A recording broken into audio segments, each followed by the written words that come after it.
I'm standing in my $3 million oceanfront villa, watching my parents and my sister's family pull up the driveway with a moving truck. They think they're moving in today. They think this house belongs to all of us now.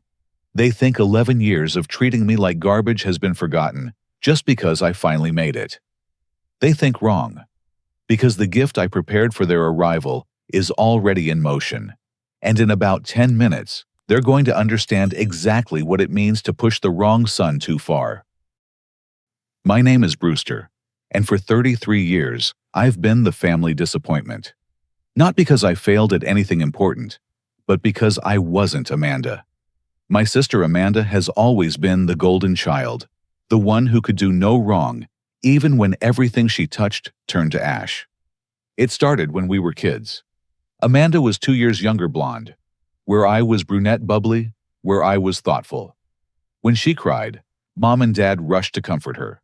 When I cried, they told me to man up. When Amanda got average grades, they celebrated her effort. When I brought home honor roll certificates, they reminded me that grades weren't everything.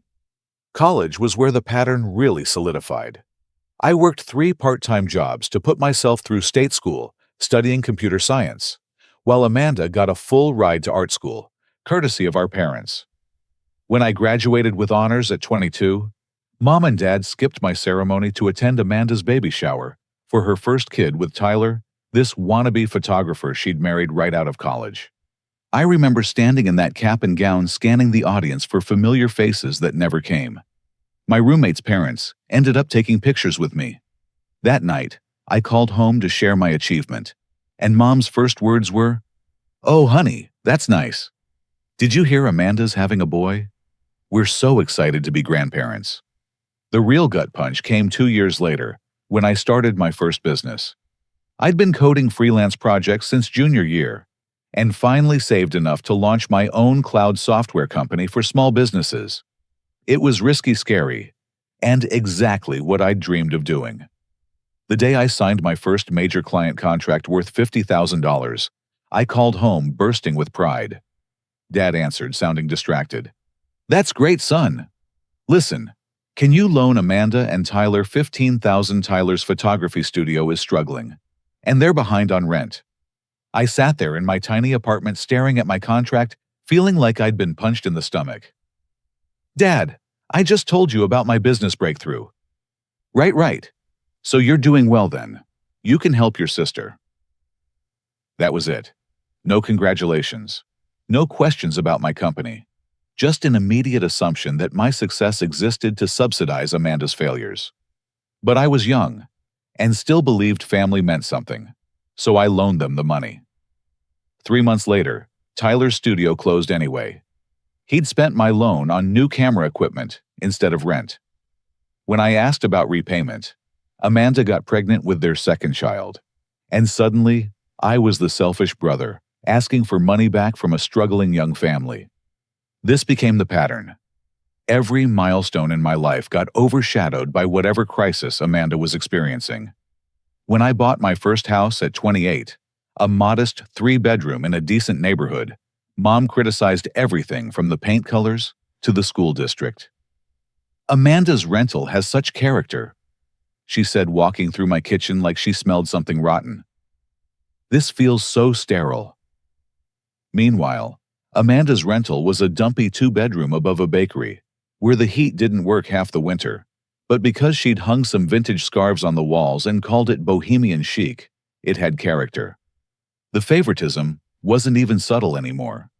Family dinners became Amanda appreciation hours. Tyler would ramble about his latest photography project that would definitely make them rich this time, while Amanda nodded along like he was describing the cure for cancer. I'd try to share updates about my growing company, my new clients, the employees I was hiring, and Mom would interrupt to ask Amanda if she needed help with babysitting. But I kept building my business anyway. By 30, I had 12 employees and contracts, with over 200 small businesses across the Pacific Northwest. By 32, I'd expanded into 3 states and was pulling in 7 figures annually. I wasn't just successful. I was thriving beyond anything I'd imagined in that cramped college apartment. The thing that really stung wasn't just being ignored. It was watching my parents enable Amanda's increasingly irresponsible behavior while holding me to impossible standards. When Tyler's third photography venture failed, they gave Amanda money for groceries. When Amanda crashed her car because she was texting while driving, they bought her a newer, safer vehicle. When their kids needed school supplies, clothes, or medical care, Linda and Robert opened their wallets without question. But when I asked them to attend my company's 5-year anniversary celebration, they were busy helping Amanda move to yet another apartment because she couldn't make rent again. I started keeping track of things, not out of spite, but out of curiosity. How much were my parents actually spending on Amanda versus acknowledging my achievements? The numbers were staggering. Over 5 years, they'd given her nearly $60,000 in direct financial support, not counting gifts, babysitting, and other assistance. Meanwhile, they'd missed every important event in my life and never once offered to help with my business, even when I was struggling to make payroll. The final straw came when I overheard a conversation between Mom and her sister Janet at Thanksgiving 2 years ago. They were in the kitchen, and I was coming back from the bathroom when I heard Janet ask about my success. "Oh, Brewster's doing fine," Mom said dismissively. "He's always been good with money. But Amanda needs us more. You know, she's got such a big heart, and Tyler's so creative. They're just not practical like Brewster." Janet pressed further. "But didn't Brewster just buy that investment property?" "He's always buying something," Mom replied with a sigh. "Sometimes I think he shows off just to make Tyler feel bad. Amanda struggles with that, having a brother who flaunts his money." I stood frozen in the hallway, listening to my mother paint my hard-earned success as some kind of character flaw, while Amanda's constant financial crises were evidence of her pure heart. That night, I made a decision. I stopped trying to earn their approval and started planning my real future. I hired a private investigator named Marcus Chen, a former corporate lawyer turned detective, to quietly document family interactions and financial patterns. Not for anything malicious, just to have objective records of what was actually happening versus what everyone pretended was happening. Marcus became more than an investigator. He became a friend. He'd grown up in a similar family dynamic and understood the gaslighting that comes with being the responsible child in a family that rewards dysfunction. He helped me see that what I was experiencing wasn't normal sibling rivalry, but systematic emotional abuse disguised as family loyalty. "You're not crazy," Marcus told me during one of our monthly coffee meetings. "What they're doing to you is called scapegoating. Amanda's the golden child, you're the scapegoat, and your parents are the enablers.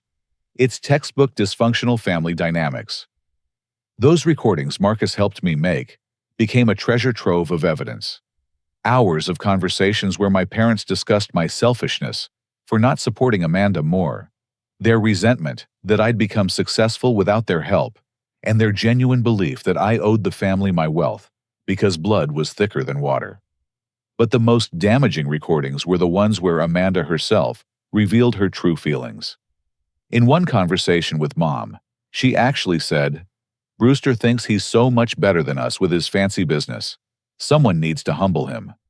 In another, she told Tyler, "When Dad dies, I'm getting the house. Brewster doesn't need it, and we deserve it more because we actually spend time with them." These weren't frustrated comments made in anger.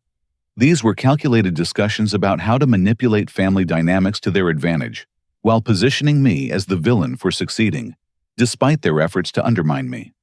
As I worked on my business and documented the family dysfunction, I also started planning something bigger.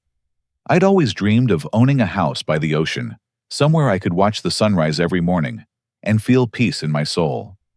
But I wasn't just going to buy any beach house.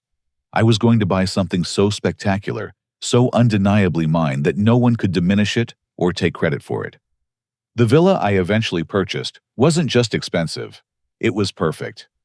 3 stories of glass and steel perched on a cliff overlooking the Pacific, with 5 bedrooms, 4 bathrooms, a chef's kitchen, and floor-to-ceiling windows that turned every sunset into a private art show. The master suite opened onto a balcony, where you could literally hear whales singing during migration season. But more than the luxury, the house represented something deeper. It represented my complete independence from a family that had never valued me anyway. It was my declaration that I no longer needed their approval because I'd built something beautiful entirely on my own. At least that's what I thought until the phone call came. Finding the villa took almost 2 years of searching. I'd drive up and down the coast every weekend, working with 3 different real estate agents, looking for something that would speak to my soul the way my childhood dreams had. I wanted more than just square footage and ocean views. I wanted a place that felt like destiny.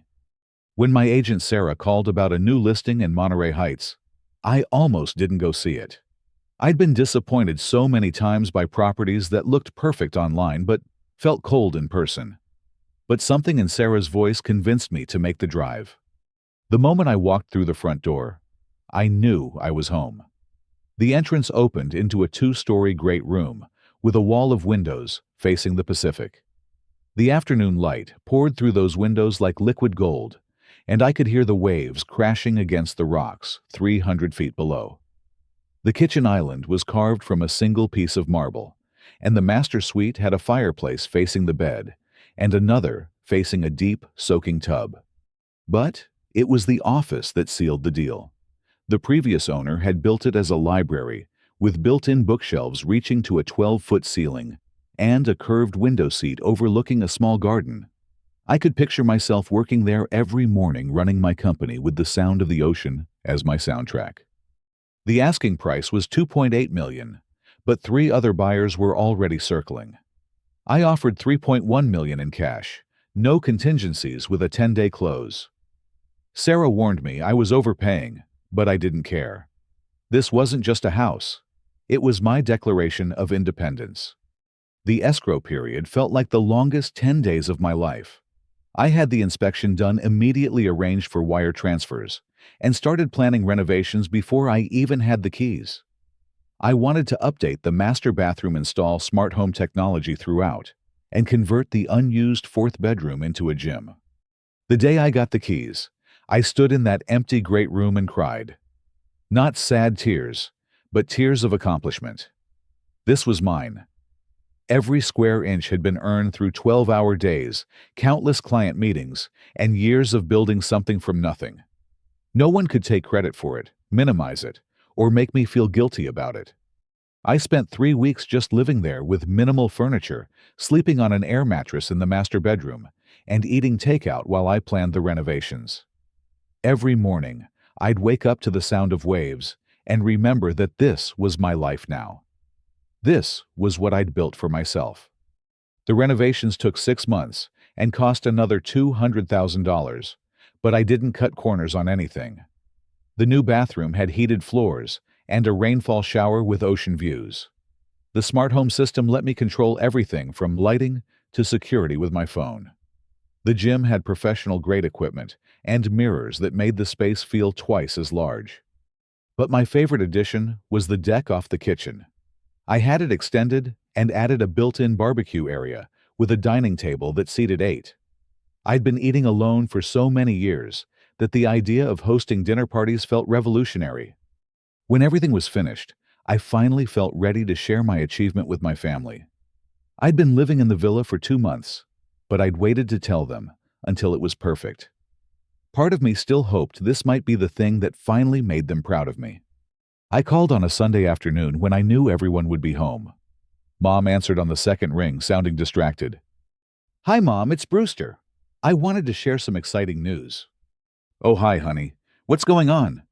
I took a deep breath, looking out at the ocean while I talked. "I bought a house." Well, not just a house. It's a villa right on the ocean in Monterey Heights. $3 million, and it's absolutely perfect. There was a pause. Then Mom said, "$3 million, Brewster, that seems excessive. Do you really need something so expensive?" My heart sank, but I pressed on. "It's beautiful, Mom. 5 bedrooms, incredible views, and it's right on the cliffs. I'd love for you and Dad to come see it." "Well, maybe when things settle down. Amanda's having a hard time right now. Tyler's photography business isn't doing well, and they're struggling with the mortgage. I closed my eyes. Of course. I'm sorry to hear that. But this is really special, Mom. It took me years to find it, and I've put so much work into making it perfect. That's nice, dear. Listen, I should go. Amanda's coming over for dinner with the kids. The conversation lasted less than 3 minutes. 3 minutes to dismiss the biggest purchase of my life and redirect the conversation back to Amanda's problems. But I told myself it didn't matter. They didn't have to understand or appreciate my success. I had the villa, my business was thriving, and I was building the life I'd always dreamed of. That peaceful feeling lasted exactly 6 weeks. The call came on a Thursday morning while I was working in my office watching fishing boats navigate the morning swells. I was deep into quarterly financial reports when my phone buzzed with Mom's number. Hi, Mom. Brewster, I need to talk to you about something important. Her tone was different. Not the distracted dismissiveness I'd grown used to, but something more serious. Almost businesslike. What's going on? Amanda and Tyler are in a really difficult situation. They're going to lose their house if they don't find somewhere to stay while Tyler gets back on his feet. I felt something cold settle in my stomach. Okay, that's unfortunate. So we've been talking, and we think the best solution is for them to move in with you temporarily. You have all that space, and family should help family. I stared out at the ocean, trying to process what I was hearing. Move in with me. Just temporarily. A few months while they get back on their feet. The kids would love being by the ocean, and Tyler could use your office for his photography work. The words hit me like a physical blow. Tyler using my office. My sanctuary. My carefully designed workspace overlooking the Pacific, being invaded by the man who'd failed at every business venture he'd ever attempted. Mom, this is my home. I didn't buy it to house Amanda's family. Her voice turned sharp. Brewster, this is exactly what I'm talking about. You've become so selfish since you got money. This is family we're talking about. Selfish, I worked for 12 years to afford this house. And now you can share it. Amanda's children need stability, and you have 5 bedrooms. There's no reason you can't help. I could hear the familiar manipulation starting. The guilt trip disguised as moral superiority. Have you asked Amanda if she wants to live with me? Of course we have. She's grateful that someone in the family is finally willing to help. Willing to help. As if I hadn't been supporting various family crises for over a decade. As if my success existed solely to solve Amanda's problems. Mom, I need to think about this. There's nothing to think about. We already told Amanda she could move in next weekend. Tyler's reserved the moving truck.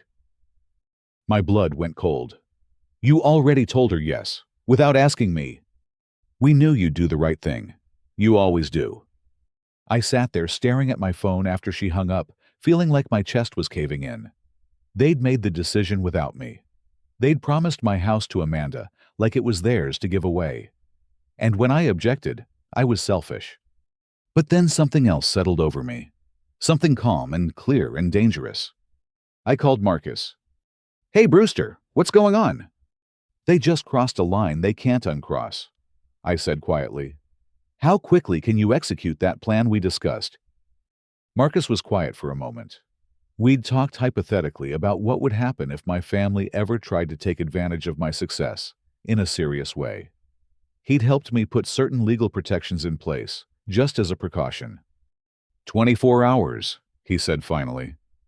Are you sure you want to do this? I looked around my perfect office, imagining Tyler's photography equipment cluttering my carefully organized space. I thought about Amanda's kids running through my house, breaking things while their parents acted like they owned the place. I pictured my parents supervising the invasion like generous benefactors instead of enablers. Yes, I said. It's time. The moving truck arrived at exactly 9 o'clock Saturday morning, followed by 2 cars packed with Amanda's family and my parents. I watched from my office window as Tyler jumped out of the driver's seat and started directing the movers like he was the homeowner. Amanda emerged from the passenger side wearing designer sunglasses and a flowing dress that probably cost more than my monthly utilities. She stood in my driveway with her hands on her hips, surveying the villa like she was evaluating a vacation rental. The kids Connor and Sophie tumbled out of my parents' car and immediately started running around the front yard, shouting and chasing each other through my carefully maintained flower beds. Mom and Dad got out slowly, looking around with expressions of satisfaction, like they'd orchestrated something wonderful. I took a deep breath, checked that my phone was recording, and went downstairs to greet my new house guests. "There he is," Dad called out as I opened the front door. "The gracious host." Amanda walked up to me and gave me a theatrical hug that felt as warm as a business handshake. "Thank you so much for this, Brewster. We really appreciate you opening your home to family." Tyler was already directing movers toward my front door. "Careful with that box," he told them. "That's my camera equipment, worth more than your truck." I watched him supervising the invasion of my sanctuary and felt something crystallize inside me. "Tyler, good to see you." He barely looked at me. "Yeah, hey man. Where should we put the photography stuff? I'm going to need a room with good natural light for client meetings." "Client meetings." Amanda jumped in quickly. "Tyler's been building his portfolio. He's got some really exciting projects lined up." By exciting projects, I assumed she meant the same type of wedding and senior portrait work that had failed to sustain his previous 3 studios. But I just nodded and stepped aside as the movers carried box after box of their belongings into my house. Mom appeared at my elbow. "Isn't this wonderful? The kids are going to love it here, and Amanda can finally relax without worrying about money." I watched Connor chase Sophie around my living room while she screamed at the top of her lungs. They bumped into my coffee table, sending my carefully arranged books sliding to the floor.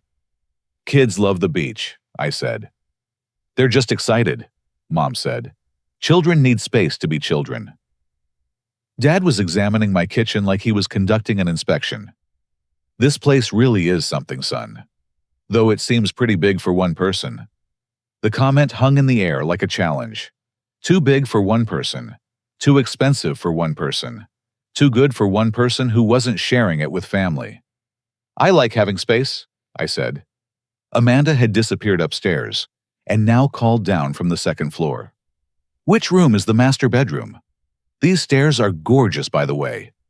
I climbed the stairs to find her standing in the doorway of my bedroom, looking around like she was measuring for new curtains. "This is my room," I said. She looked confused. "Oh, I just assumed since we're a family of 4 we'd need the biggest space. Where are we supposed to sleep?" "There are 4 other bedrooms. Take your pick." Her expression shifted from confusion to something harder. "Brewster, we have 2 children. We need space for all of us." Before I could respond, Tyler appeared with an armload of camera equipment. "This the master perfect. The light in here is incredible." He walked past me into my room and started setting his gear on my dresser. "Tyler, this is my bedroom." He looked genuinely surprised. "Seriously, dude, we're a family of 4. You're just one person." I felt my jaw clench. I'm one person who owns this house. The temperature in the room dropped several degrees. Amanda and Tyler exchanged a look that I recognized from years of family gatherings. The look that said I was being unreasonable again. "Fine," Amanda said with exaggerated patience. "We'll make do with one of the smaller rooms." They spent the next hour choosing the guest bedroom that shared a wall with my office, ensuring that I'd hear every conversation, argument, and tantrum for the duration of their stay. Connor and Sophie immediately claimed the room across the hall and began jumping on the bed like it was a trampoline. By noon, my house had been transformed into chaos. Tyler's photography equipment was spread across my dining room table. Amanda had rearranged my living room furniture to create what she called a more family-friendly layout. The kids were running through the halls in wet bathing suits, leaving sandy footprints on my hardwood floors. But the real violation was happening in my kitchen. Tyler had helped himself to my wine collection, opening a bottle of Cabernet that cost more than most people's car payments. He was drinking it from my good crystal, while Amanda cooked lunch using every pot and pan I owned. "This is a really nice setup," Tyler said, gesturing around my kitchen with his wine glass. "Way better than our old place. I could get used to this." I watched him drain half the glass in one gulp and felt my eye twitch. That bottle cost $300. Tyler paused mid-sip. What this wine? I thought it was just like house wine. It's not. Amanda looked up from the stove where she was burning something that had been expensive steaks 10 minutes ago.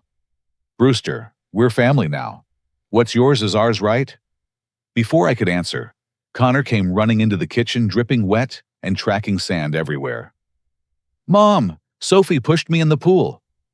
There's no pool here, Amanda said absently. He means the ocean, I said. He was playing in the waves. Amanda spun around her face, going pale. Connor, you were in the ocean without permission. You said we lived here now. I watched this family crisis unfold in my kitchen and realized something important. They hadn't just moved into my house. They'd moved into my life. Every decision about my own home now required negotiation with 4 other people who felt entitled to equal votes. But they had no idea what was coming. While Amanda scolded Connor for beach safety, I slipped away to my office and called Marcus. Status update, I asked quietly. Everything's in motion. How are you holding up? I looked out my window at Tyler's reflection in the glass doors, sprawled across my outdoor furniture, with his feet up on my table. They're acting like they own the place. That's what entitled people do. But remember, you have the power here. Just stay calm and let them keep digging their own grave. The documentation. Crystal clear. My team is getting footage of everything. Property damage, theft of consumables, unauthorized use of facilities. They're building a beautiful case for us. After I hung up, I went back downstairs to find my parents directing the final stages of the move-in. Dad was helping Tyler set up his equipment in what used to be my peaceful dining room, while Mom was hanging Amanda's artwork on my walls without asking. This place was so sterile before, Mom said, stepping back to admire a gaudy painting of sunflowers. Now it feels like a real home. I stood in my own living room watching my family redecorate my life and smiled. Let them get comfortable. Let them think they'd won. Because in 24 hours, they were going to discover that this had never been their home to begin with. Sunday morning brought the sound of Connor and Sophie jumping on beds at 6:30 a.m., followed by Tyler's loud phone conversation with a potential client. He was in my office, using my desk, and speaking like he owned the place. Yeah, I've got this incredible new studio space, right on the ocean, he was saying. Natural light like you wouldn't believe. Premium location for premium work. I stood in the doorway listening to him sell access to my house as his business advantage. Amanda appeared beside me, with coffee, looking refreshed and satisfied. Tyler's so motivated here, she said. Being in a beautiful space really inspires his creativity. Through my office window, I could see a courier van pulling into my driveway. Marcus's timing was perfect. Amanda, there's someone at the door. She frowned. Are you expecting someone? Sort of. The doorbell rang, and I went to answer it with Amanda trailing behind me. A professional-looking woman in a business suit stood on my porch with a leather briefcase and several official-looking envelopes. Brewster Morrison. That's me. I'm Patricia Wells from Coastal Legal Services. I have some documents that require your immediate attention. Amanda stepped closer, her curiosity overriding her manners. What kind of documents? Patricia handed me 3 thick envelopes. Property trust documentation, eviction notices, and related legal filings. The words hung in the air like smoke from an explosion. Amanda's face went from curious to confused to alarmed in the space of 3 seconds. Eviction notices, she said. There must be some mistake. Patricia consulted her tablet. Are you Amanda Morrison Caldwell? Yes, but... Then there's no mistake. You have 72 hours to vacate the premises. Tyler had appeared in the doorway, still holding his phone. What's going on? I opened the first envelope and pulled out several pages of legal documents. It seems there's been a misunderstanding about who lives here. The first document was a copy of the irrevocable trust that now held the villa. The trust I'd established 6 months ago with Marcus's help, specifically designed to prevent exactly this situation. According to the trust terms, the property could only be occupied by the primary beneficiary, namely me, and any guests I explicitly invited for periods not exceeding 14 days. "What is this?" Amanda demanded, snatching the papers from my hands. Tyler was reading over her shoulder, his face getting redder by the second. "This is bullshit. We're family. Family that was never invited to live here," I said calmly. "I was told you were moving in. I never agreed to it." Mom and Dad had appeared from the kitchen, drawn by the commotion. Dad took the papers from Amanda and started reading, his expression shifting from confusion to something approaching panic. "Brewster, what is this?" Mom asked. "It's called property ownership," I said. "Something you forgot to consider when you decided to give my house away." The second envelope contained security footage printouts. Photos of Tyler drinking my wine, Amanda rearranging my furniture, the kids damaging my property, timestamps, and detailed documentation of every violation of basic guest behavior. "You've been spying on us." Amanda's voice was shrill with outrage. "I've been documenting illegal occupation of my property and destruction of my belongings." Tyler stepped forward aggressively. "Listen here, you little—" "Tyler." Patricia's voice cut through his bluster like a blade. "I strongly advise against making threats while you're already facing eviction proceedings. It won't help your situation." The third envelope was the masterpiece. Financial records showing Amanda's lies about her crisis. Bank statements proving that Tyler had money in savings, but had chosen not to pay their mortgage because he assumed they could freeload off me indefinitely. But the crown jewel was the investigation Marcus had completed into Amanda's financial history. Credit applications using my parents' social security numbers. Loans taken out in their names without their knowledge. Identity theft on a scale that constituted federal crimes. Dad was reading through the financial documents, his face growing paler by the page. "Amanda, what is this about credit cards in my name?" Amanda's composure cracked completely. "Daddy, I can explain. You opened credit accounts using our information without telling us." Tyler was backing toward the door, suddenly looking like he wanted to be anywhere else.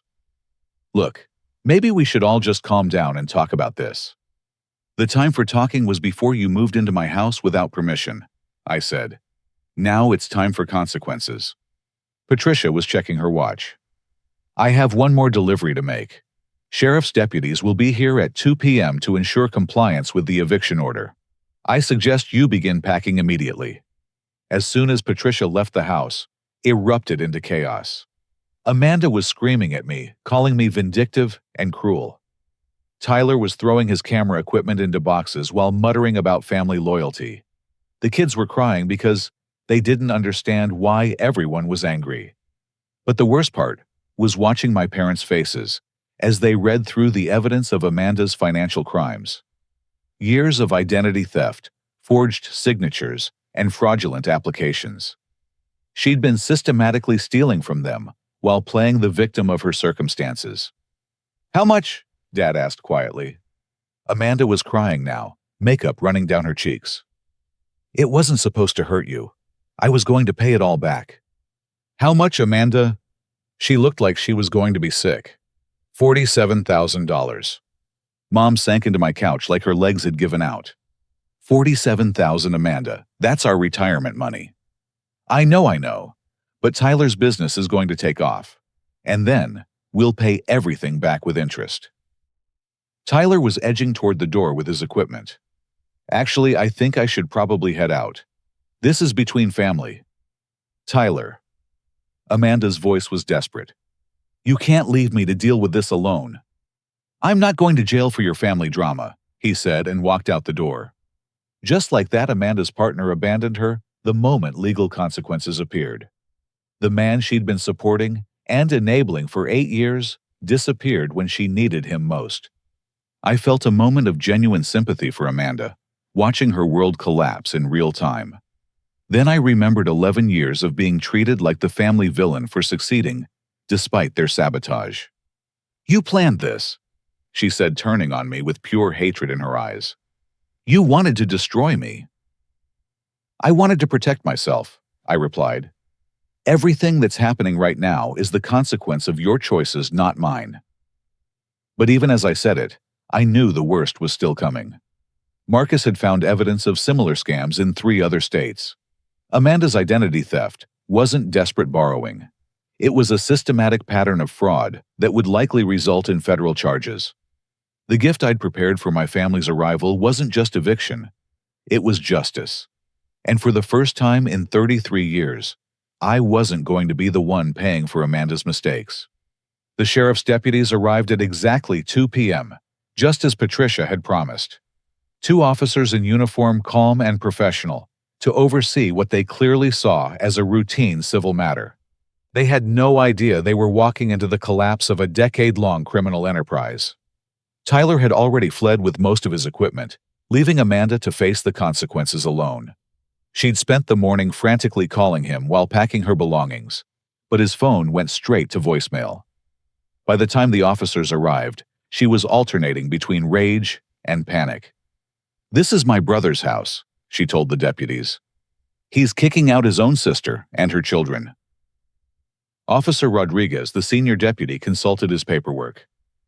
"Ma'am, according to the eviction order, you were residing here, without a lease agreement or permission from the property owner.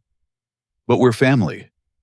That doesn't grant you legal residency rights," Rodriguez explained patiently. "You have until 5 p.m. to remove your belongings. Any property remaining on site after that time will be considered abandoned." While Amanda argued with the officers, I was on the phone with Marcus in my office. He'd been busy Sunday morning, and the news wasn't good for Amanda. "It's worse than we thought," Marcus said. "The federal investigation turned up evidence in Oregon, Nevada, and Arizona. She's been running this scam for at least 5 years, always targeting family members of middle-class people with good credit." "What kind of charges are we talking about?" "Wire fraud, identity theft, mail fraud.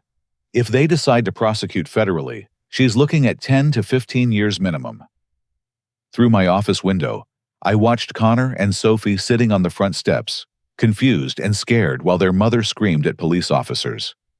They didn't deserve this chaos, but they also couldn't continue living in the dysfunction that Amanda and Tyler had created. "What about the kids?" "Child Services will probably get involved once she's arrested." "Do they have other family?" I thought about Amanda's husband's sister, Sarah, who'd always seemed like the most stable person in Tyler's chaotic family tree. "Tyler has a sister in Portland. She's a teacher, married, stable home." "Good. The kids will need that stability." At 3:30, another vehicle pulled into my driveway. This time, it was an unmarked sedan with 2 people in business suits. Federal agents. Agent Jennifer Park and Agent David Sullivan identified themselves to the deputies, first then approached the house. They were polite but serious, and their presence immediately escalated the entire situation. "Amanda Morrison Caldwell," Agent Park asked. Amanda looked like she was going to faint. "Yes. We need to speak with you about some financial irregularities that have come to our attention." The conversation moved inside at my invitation, mostly to get the children away from what was about to become a very difficult discussion. Agent Sullivan laid out photocopies of credit applications, loan documents, and bank records spanning 5 states and 3 years. "Can you explain how your parents' social security numbers appeared on these credit applications in Nevada?" Agent Park asked. Amanda looked around the room like a trapped animal. Mom and Dad sat on my couch holding hands and looking 10 years older than they had yesterday morning. I needed help. Tyler's business was struggling, and I thought if I could just get enough capital to invest in his equipment. "Mrs. Caldwell, you applied for 17 different credit accounts using various family members' identities. The total amount of fraudulent debt exceeds $120,000. The number hit the room like a physical blow. Mom made a small gasping sound. Dad put his head in his hands.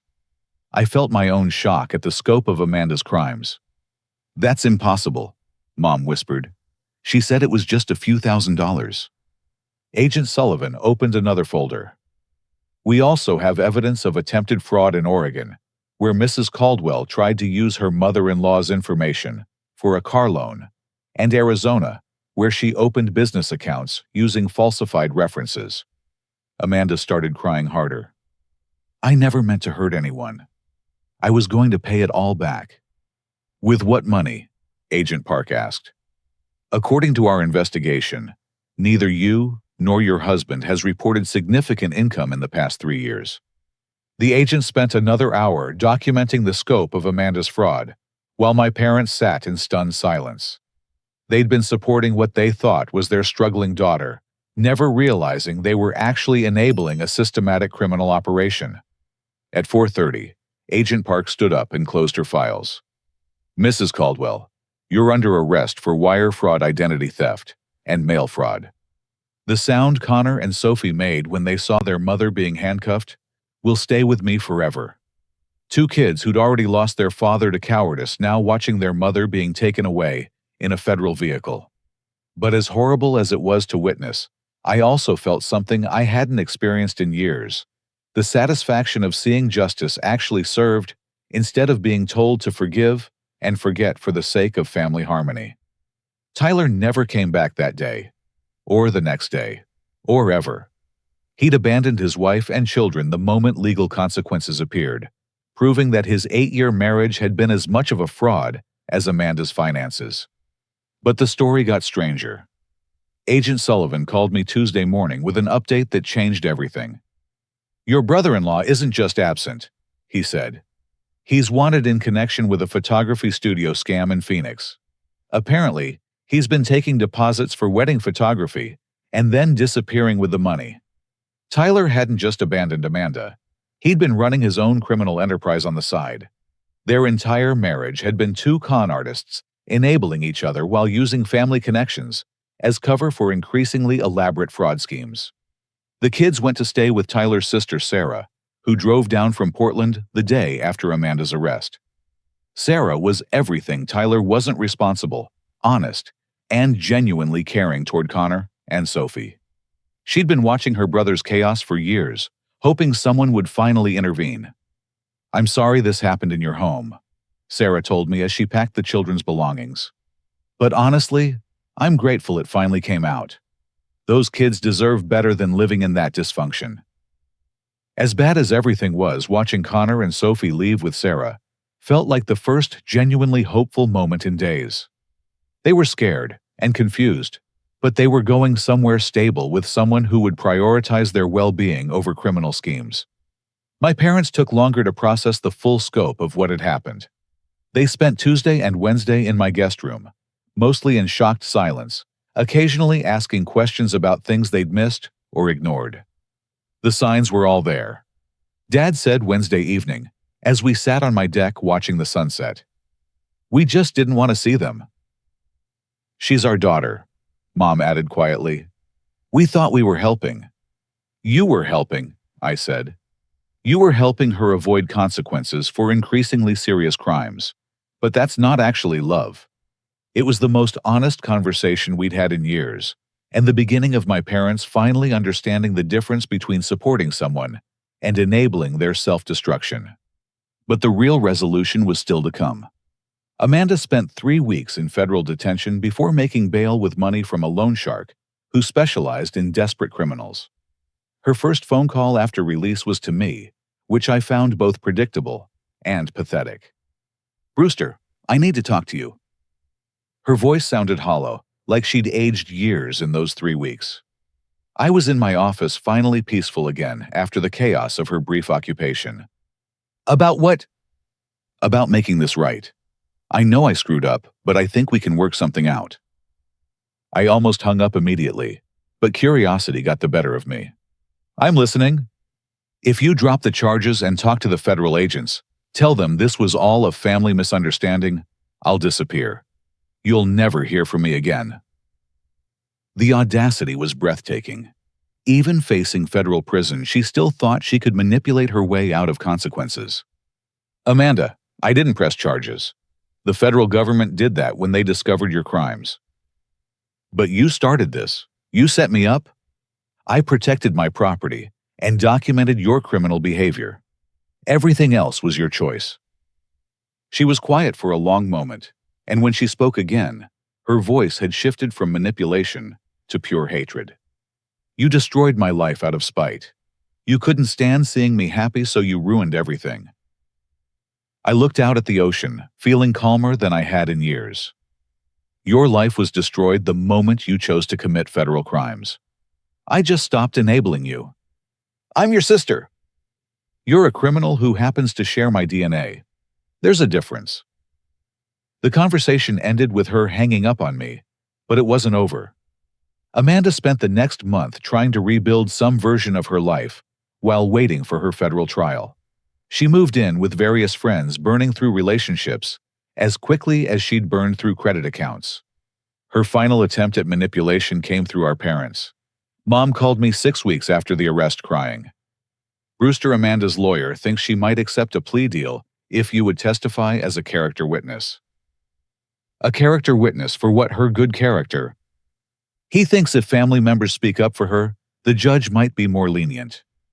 I sat in my peaceful office, listening to my mother ask me to help the woman who'd been systematically destroying our family for years. "Mom, Amanda committed federal crimes against you and Dad. Why would I help her avoid consequences for that?" "Because she's family, and family forgives." There it was. The same logic that had enabled Amanda's behavior for 33 years. Family forgives. Family overlooks. Family pays the price for dysfunction and calls it love. "No," I said simply. "No. I won't be testifying on Amanda's behalf. She made her choices and now she gets to live with them." Mom was quiet for a long time. Then she said something that surprised me. "You're right. I don't like it, but you're right." The change in my parents had been gradual but real. Seeing the scope of Amanda's crimes had forced them to confront the difference between love and enablement. They were attending family counseling sessions with a therapist who specialized in dysfunctional dynamics, working to understand how they'd created the system that produced Amanda's behavior. "We failed you," Dad told me during one of his visits to the villa. "Not just by favoring Amanda, but by teaching both of you that love means avoiding consequences." "You taught me that success would never be enough," I replied. "That no matter what I achieved, I'd still be wrong for not doing more. That was our damage, not yours, and we're sorry." It was the first genuine apology I'd ever received from either parent, and it meant more than they probably realized. Amanda's trial lasted 3 days. The evidence was overwhelming. Her lawyer advised her to accept the plea deal, and she was sentenced to 4 years in federal prison with restitution requirements that would follow her for the rest of her life. I didn't attend the sentencing, but Marcus did. He called me afterward with the details. "She tried to make a statement about family betrayal and vindictive prosecution," he said. "The judge shut her down pretty quickly. Told her this was about criminal behavior, not family drama." Tyler remained a fugitive, wanted in 3 states for various fraud schemes.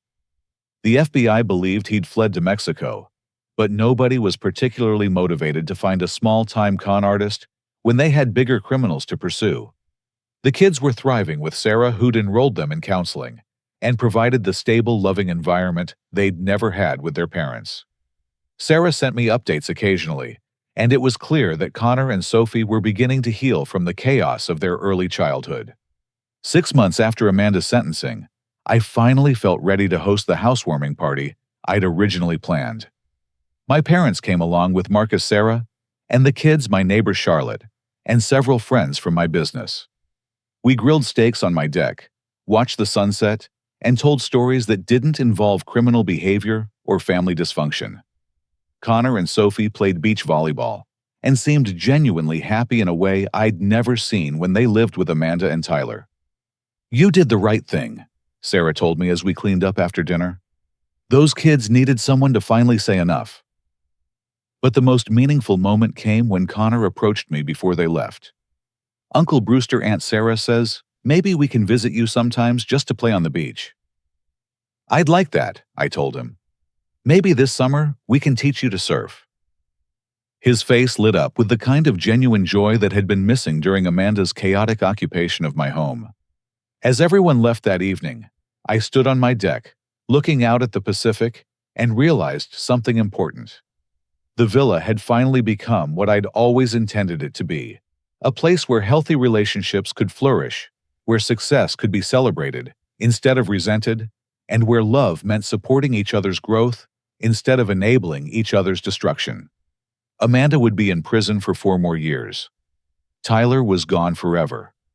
But the kids were safe. My parents were healing, and I was finally free from a family dynamic that had poisoned my life for 3 decades. The gift I'd prepared for my family hadn't been revenge. It had been truth. And sometimes truth is the most valuable thing you can give someone even when they don't want to receive it. 2 years after Amanda's sentencing, I'm sitting in the same office where I planned her eviction, watching Connor and Sophie build sandcastles on the beach below my deck.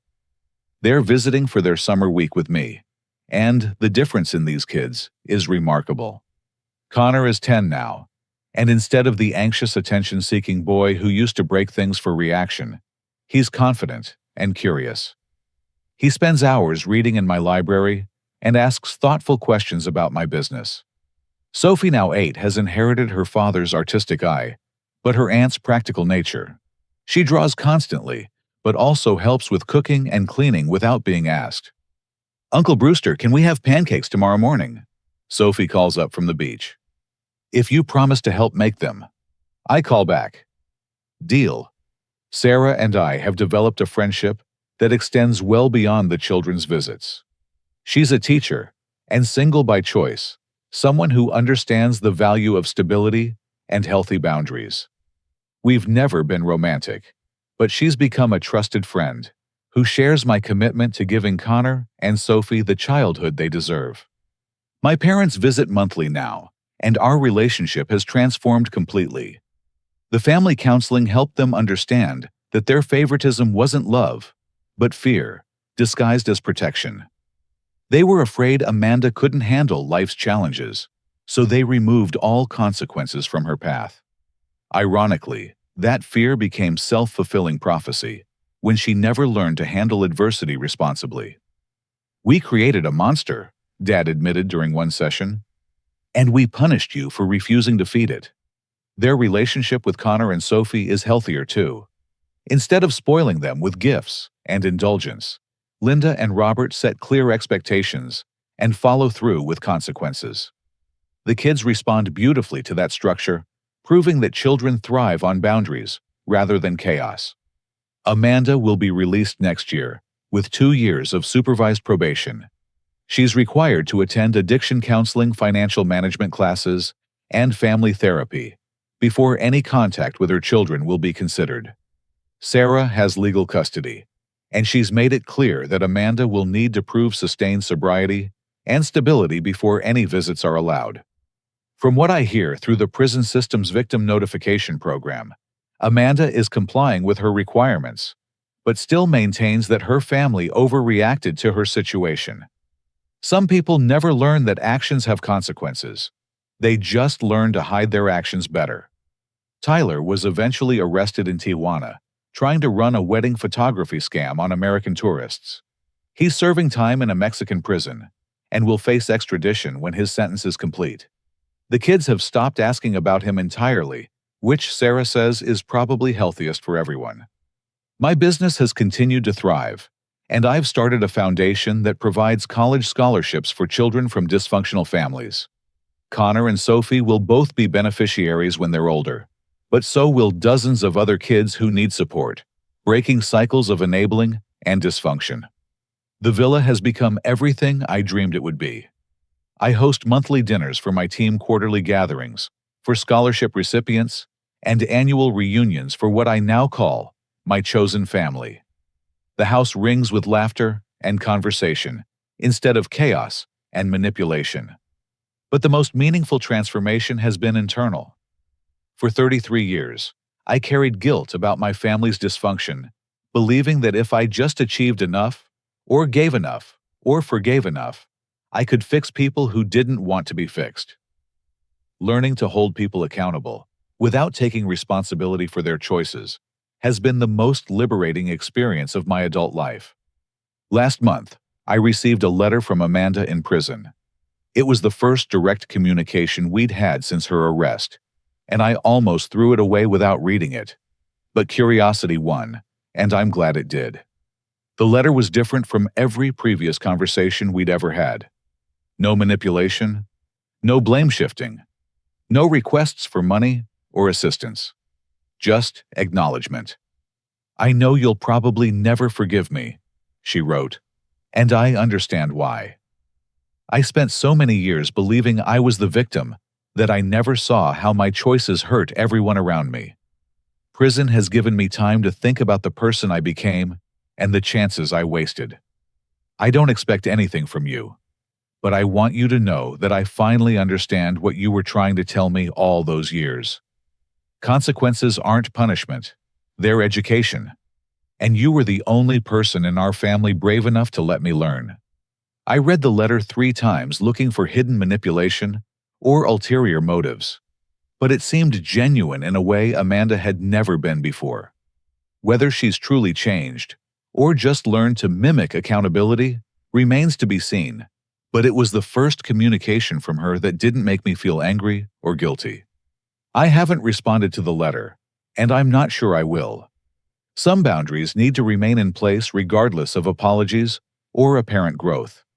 But I've kept it because it represents something important, the possibility that even people who seem irredeemably selfish can eventually learn from consequences if they're finally required to face them. The lesson from these 2 years isn't about revenge or vindication. It's about the difference between love and enablement, between family and dysfunction, between supporting someone and absorbing their chaos. Real love sometimes means watching people you care about face consequences for their choices, even when those consequences are painful. Enabling someone's destructive behavior doesn't protect them. It delays their education and spreads the damage to everyone around them. My family treated Amanda's failures as evidence that she needed more support, when they were actually evidence that she needed more accountability. They treated my success as proof that I needed less consideration, when it was actually proof that healthy boundaries and personal responsibility create positive outcomes. The villa represents more than financial achievement or oceanfront views. It represents the life that becomes possible when you stop setting yourself on fire to keep other people warm. When you choose growth over guilt, boundaries over blame, and consequences over codependence. Looking down at Connor and Sophie building their sandcastle, I see the next generation learning different lessons. They're learning that love means both support and accountability. That family means both loyalty and boundaries. That success means both achievement and responsibility. They're learning that sometimes the most loving thing you can do is refuse to participate in someone else's dysfunction, even when that someone is family. The gift I prepared for my family wasn't really eviction notices or legal documents. It was the gift of consequences in a family system that had avoided them for too long. Some gifts are wrapped in pretty paper and received with gratitude. Others are wrapped in court orders and received with resistance. But the gifts that change lives are often the ones people don't want to receive until they're ready to learn from them. My $3 million villa by the sea has taught me that the most valuable things in life aren't bought with money. They're built with boundaries earned through accountability and maintained through the wisdom to know when helping becomes hurting. I learned that sometimes the greatest gift you can give someone is consequences, not revenge consequences. When you enable someone's worst behavior, you're not loving them, you're destroying them. Real family means holding each other accountable, not covering up each other's crimes. And sometimes to save a family, you have to be willing to break it first. The villa was never really about the house. It was about having a place where only genuine love was welcome. Now I want to hear from you. Have you ever been in a situation where family expected you to sacrifice your success or happiness for someone else's poor choices? How did you handle the pressure to enable dysfunction in the name of family loyalty? Share your thoughts in the comments below. If this story resonated with you, please hit that like button to show your support. Don't forget to subscribe for more stories about standing up for yourself and setting healthy boundaries. And please share this with someone who might need to hear that it's okay to choose their own well-being over family dysfunction. Thank you for listening to my story, and remember that you deserve relationships built on respect and accountability, not guilt and manipulation. Sometimes the bravest thing you can do is refuse to participate in your own mistreatment, even when it comes from the people who are supposed to love you most.